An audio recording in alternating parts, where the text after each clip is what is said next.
Hello दोस्तों, आपके लिए आज एक नई कहानी लेके आई हूँ। बेटियाँ क्यों पराई होती है।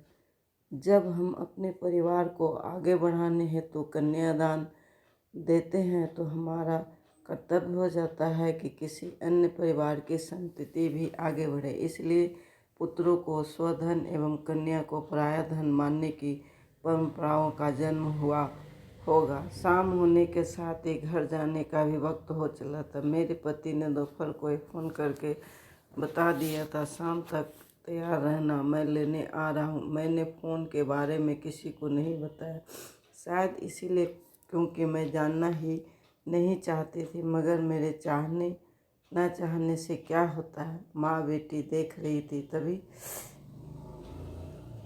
टीवी देख रही थी, तभी दरवाजे पर नजर गई। नमस्ते, आ जाओ, अंदर आओ।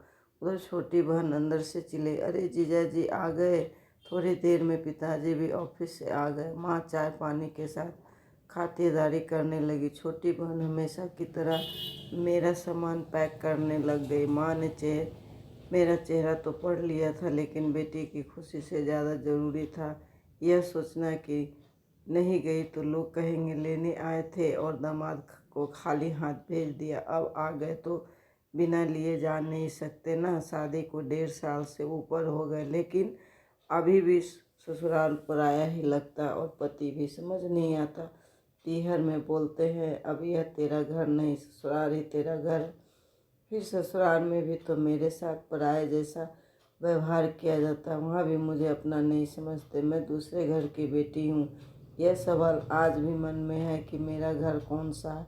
पीहर और ससुराल के बीच 20 मिनट का ही फासला है। ससुराल पहुंचकर फ़ोन किया कि पहुंच गई, तब बहन ने बताया वह बहुत रो रही थी। बेटी पिताजी के पाँव नहीं छू कर गई। बहन ने बोला भूल गई होगी। मैंने भी बहन को सच नहीं बताया, बस बोल दिया।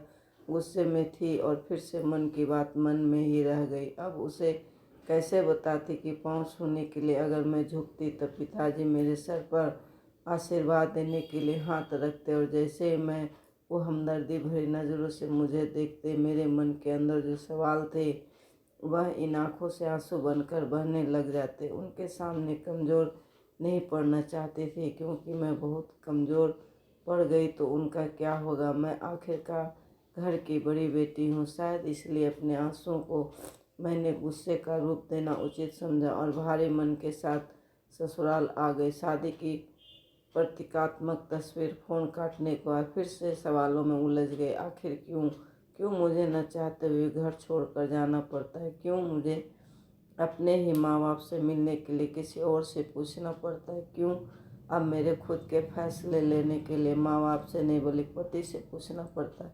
क्या अब मेरी ज़िंदगी पर मेरे माँ बाप और मुझसे भी ज़्यादा हक उनका हो गया। यह हक उनको दिया किसने। यह ज़िंदगी मेरी है। हमारे संविधान भले ही हमें स्वतंत्रता का मौलिक अधिकार दिया हुआ है, लेकिन लड़की होने के कारण हमसे समाज ने शायद यह अधिकार भी छीन लिया है। पिताजी बस यही शिकायत है कि 26 साल की उम्र तक जब आपने अपने फैसले खुद लेना सिखाया था और साथ ही साथ तमाम तरह की आज़ादी भी दी थी, फिर अब क्या हो गया। अब मेरी ज़िंदगी का मालिक कोई कैसे हो गया, जबकि इतना हक तो कभी आपने भी नहीं जताया। आखिर क्यों इतना पराया कर दिया। क्यों मेरे गुस्से के अंदर के दर्द को नहीं पहचान पाए। मुझे आपकी दुआएं और आपका साथ भी चाहिए, जैसे हमेशा आप देते आए हो। आपके बिना मैं इस समाज से तो क्या अपने आप से भी नहीं लड़ सकती। बेटियां क्यों पराई होती है। बेटा हो बेटी हो, दोनों में अंश तुम्हारे हैं, फिर भला बेटियां क्यों पराई होती है। 9 माह गर्भ में बेटा बेटी दोनों रहते हैं, अंतर नहीं समझो।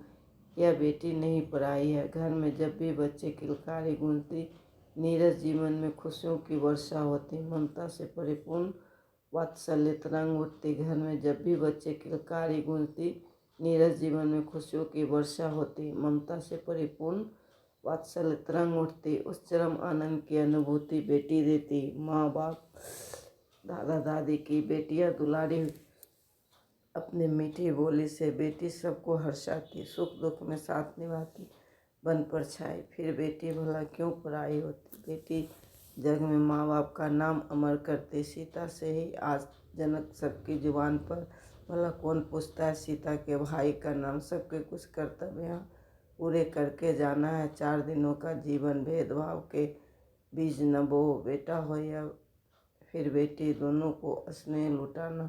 बच्चों के हृदय में ईश्वर स्वयं विराजित है। भेदभाव को छोड़कर बेटियां को अपनाना है। समझना जरूरी, बेटियां नहीं पराई होती। बेटियों को पराया मानने का चलन प्राचीन काल से ही होता है और हम लोग इसे अब तक ठीक नहीं कर पाए। इसका हमें बहुत अफसोस है और इसके दोषी भी हमारे समाज को मानता हूँ। माता पिता जब बच्ची होश भी नहीं संभाली होती तब से उसे ये पट्टी पढ़ाई जाती है। उसे बहुत सी चीज़ों से दूर रखा जाता है, जैसे शिक्षा से या मनपसंद की चीज़ करने से, और उनको बार बार यह एहसास दिलाया जाता है कि तुम्हें बस अपने पति के परिवार और पति को खुश रखना है। जो उसका पति बोलो वो सुनना है। इनको दूर सिर्फ माता पिता ही कर सकते हैं। हम उन्हें सिखाएंगे कि आप समाज की चिंता मत करो, आपको जिस चीज़ में रुचि है वो करो।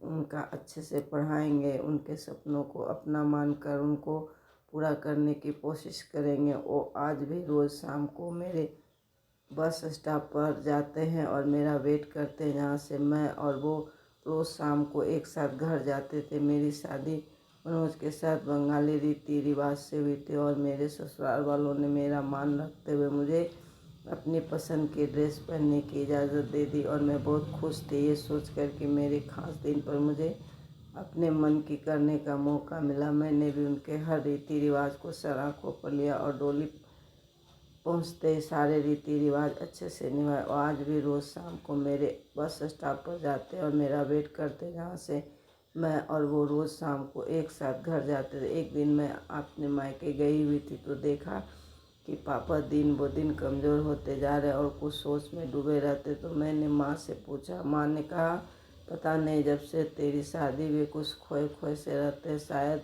बहुत मुश्किल होता होगा अपने दिल के एक टुकड़े को एक ऐसे हाथों में सौंप देना जिनको वो अभी अच्छे से जानते भी नहीं थे। मैंने पापा के साथ शाम की चाय पी और जानने की कोशिश की आखिर बात क्या है, लेकिन कुछ समझ नहीं आया। अब मेरे जाने का वक्त हो गया था और अनुपम मुझे लेने आ गए थे। मैंने पापा से ऐसे हाथ छुड़वाया जैसे पापा ने मुझसे छुड़वाया था जब उन्होंने मुझे फर्स्ट टाइम स्कूल ड्रॉप किया था। मैंने पापा को कहा कि मैं जल्दी ही आऊँगी मिलने और मैं चली गई। कुछ दिन बाद मेरे चाचा का मेरे हाल चाल लेने के लिए फ़ोन आया तो उन्होंने मुझे बताया कि मेरे पापा अभी तक ये एक्सेप्ट ही नहीं कर पाए कि मैं अब पढ़ाई हो गई और उनके साथ नहीं रहती। वो आज भी रोज़ शाम को मेरे बस स्टॉप पे जाते हैं और मेरा वेट करते हैं, जहाँ से मैं और वो रोज़ शाम को एक साथ घर जाते थे। जब मेरी बस मुझे वहाँ उतारती थी, ये सुनते ही मुझे समझ आ गया कि वो ऐसे क्यों हो गए। मैं अपने आँखों